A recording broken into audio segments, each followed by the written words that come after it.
Good evening guys. तो आज हम स्टार्ट करने जा रहे हैं third part of Nelson Mandela. तो आइए स्टार्ट करते हैं।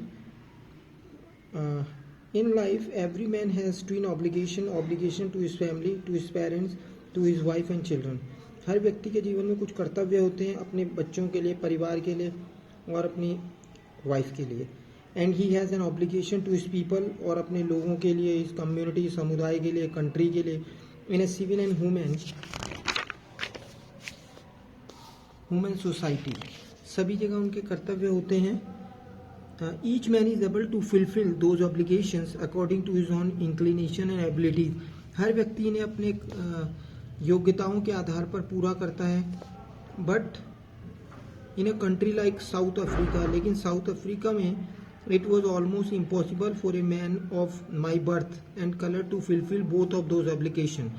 साउथ अफ्रीका में मेरे जैसा व्यक्ति और मेरे जैसे कलर वाले व्यक्ति के लिए बहुत ही मुश्किल था ये ऑब्लिगेशन को पूरा करना। A man of colour who attempted to live as a human being was punished and isolated. जो व्यक्ति अपने अधिकारों के लिए लड़ता था उसे अलग कर दिया जाता था, अलग रखा जाता था और सजा मिलती थी। इन साउथ अफ्रीका में a man who tried to fulfill his duty to his people was inevitably ripped from his family। जो अपने अधिकारों के लिए लड़ता था उसे फैमिली से वंचित कर दिया जाता था। And his home and was force to live a life apart, और उसे अकेला रहने के लिए बाध्य किया जाता था। A twilight existent of secrecy and rebellion, और वो शत्रु का जीवन जीता था, विद्रोही का जीवन जिया करता था। I did not in the beginning choose to place my people above my family. मैंने पहले कभी भी लोगों को अपनी फैमिली से ऊपर नहीं समझा। But in attempting to serve my people, लेकिन लोगों को सर्व करते करते मैंने क्या पाया? I found that I was prevented from fulfilling my obligation as a son, a brother, a father and a husband. कि मुझे रोका गया, किस चीज़ से रोका गया? अपने कर्तव्य को पूरा करने का। एक बेटे के रूप में, भाई के रूप में, फादर के रूप में और हस्बैंड के रूप में मुझे रोका जा रहा था। I was not born with a hunger to be free. मेरा जन्म आज़ादी की भूख के साथ नहीं हुआ था। आई वॉज बॉर्न फ्री, मैं आज़ाद पैदा हुआ था। फ्री इन एवरी वे, हर तरह से free. That I could new, कि मैं सब कुछ जान सकूं, सब जानने के लिए। फ्री टू रन, दौड़ने के लिए। इन द फील्ड में। नियर माई मदर्स हट, अपनी माता जी की झोपड़ी के पास। Free to swim in the clear stream, और क्लियर धारा में तैरने के लिए। That ran through my village, जो मेरे गाँव के पास में बहती थी।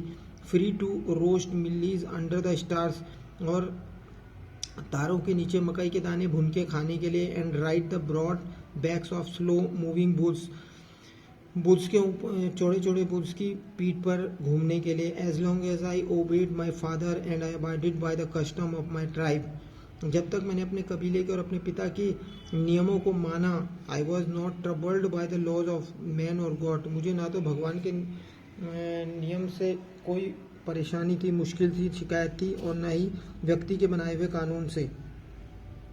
It was only when I began to learn that my boyhood freedom was an illusion. ये सब कुछ तब शुरू हुआ जब मुझे लगा कि मेरा ये लड़कपन एक इल्यूजन है, एक भ्रम है। When I discovered as a young man, जब मैं बड़ा हुआ, that my freedom had already been taken from me, मुझे पता लगा मुझसे पहले ही मेरी आज़ादी छीनी जा चुकी है। That I began to hunger for it, और फिर मेरे मन में इसके लिए भूख जागी। एट फर्स्ट, सबसे पहले एज ए स्टूडेंट, जब मैं स्टूडेंट था, I wanted freedom only for myself, तो मैं स्वयं के लिए फ्रीडम चाहता था। The transitory freedom of being able to stay out at night, बाहर रुकने की स्वतंत्रता, रीड पढ़ने की स्वतंत्रता। What I pleased and go where I choose, जहाँ भी चाहूँ वह जाने की स्वतंत्रता। Later as a young man in Johannesburg, जब मैं जॉन्सबर्ग में था तो मैं ऐसे चाहता था। I yearned for the basic and honorable freedom of achieving my potential, of earning my keep, और अपनी जीविका चलाने की स्वतंत्रता। of marrying and having a family, शादी करने की, फैमिली रखने की स्वतंत्रता। the freedom not to be obstructed in a lawful life, और सब कुछ जीवन में सुख से भोगने की स्वतंत्रता। But then I slowly saw, लेकिन फिर मैंने क्या देखा? That not only was I not free but my brothers and sister were not free, ना तो मेरे भाई बहन आज़ाद हैं। आई सॉ, मैंने देखा, that it was not just my freedom, ये केवल मेरा फ्रीडम नहीं है। दैट वॉज कर्टेल, जिसे काटा गया है, जिसे संक्षिप्त किया गया है। But the freedom of every one, बल्कि उन सभी का फ्रीडम है who looked like I did, जो मेरी तरह दिखते हैं। That is when I join the African national Congress, और फिर मैंने अफ्रीकन नेशनल कांग्रेस ज्वाइन किया। And that is when the hunger for my own freedom became the greater hunger for the freedom of my people. और फिर जो मेरी जो भूख है स्वतंत्रता की, वो मेरी फ्रीडम से ज़्यादा मेरे लोगों की फ्रीडम में तब्दील हो गई। It was this desire for the freedom of my people to live their lives with dignity, और मैं चाहता था कि मेरे जो लोग हैं वो डिग्निटी के साथ जिए, and self respect that animated my life, और इन सब ने मेरी लाइफ को आगे नई दिशा दी। That transformed a frightened young man into a bold one, और इन सभी चीज़ों ने एक डरने वाले व्यक्ति को एक बहादुर व्यक्ति में बदल के रख दिया। That drove a law abiding attorney to become a criminal, और एक कानून का पालन करने वाला व्यक्ति एक क्रिमिनल बन गया। That turned a family loving husband into a man without A home, और एक फैमिली से प्यार करने वाला व्यक्ति बिना घर का होमलेस बन गया।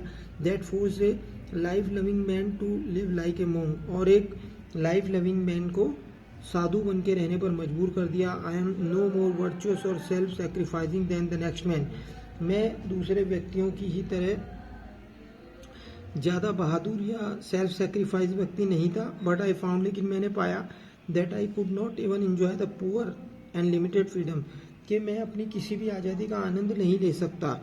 I was allowed when I knew my people were not free, और मुझे लगा कि मेरे अपने लोग भी स्वतंत्र नहीं है। फ्रीडम इज़ इनडिवाइजेबल, जो फ्रीडम है वो पूरी तरह से मेरा नहीं है। The chains on any one of my people were the chains on all of them, मेरे लोगों में चेन सभी लोगों के पैरों में चेन है। The chains on all of my people, और सभी लोगों में chain were the chains on me, इसका मतलब मेरे पैरों में चेन है। आई न्यू, मैं जानता था, that the oppressor must be liberated just as surely as the oppressed, के सताने वाला उतना ही बंदी होता है जितना कि जिसको सताया जाता है वो पीड़ित भी बंदी होता है। वो भी घृणित जो उसके विचार हैं उनके द्वारा बंदी बनाया गया है, इसीलिए वो दूसरे को सताता है।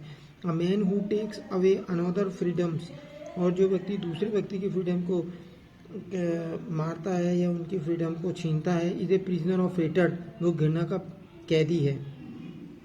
He is locked behind the bars of prejudice, उसे जेल के सलाखों के पीछे होना चाहिए। नैरो माइंडनेस, और उसकी ये नैरो माइंडनेस थिंकिंग की वजह से ही है। आई एम नॉट ट्रूली फ्री, मैं पूरी तरह से फ्री नहीं हूँ। If I am taking away someone else freedom, यदि मैं किसी की फ्रीडम का हास कर रहा हूँ या किसी की फ्रीडम उससे छीन रहा हूँ तो मैं भी आज़ाद नहीं हूँ। Just as surely as I am not free when my freedom is taken away from me, मेरी फ्रीडम भी मुझसे छीन ली गई है अगर मैं ऐसा करता हूँ। The oppressed and the oppressor like are robbed of their humanity, सताने वाला और जो पीड़ित है दोनों ही ह्यूमैनिटी से दोनों ही इसके पीड़ित होते हैं, और इन दोनों के साथ ही अत्याचार होता है। तो गाइस आज ये चैप्टर यहीं पर फिनिश करते हैं। मुझे आशा है कि आपको समझ आया होगा। If you like this chapter please like share and subscribe this channel. We will meet again in the next video. Till then, thank you, bye bye.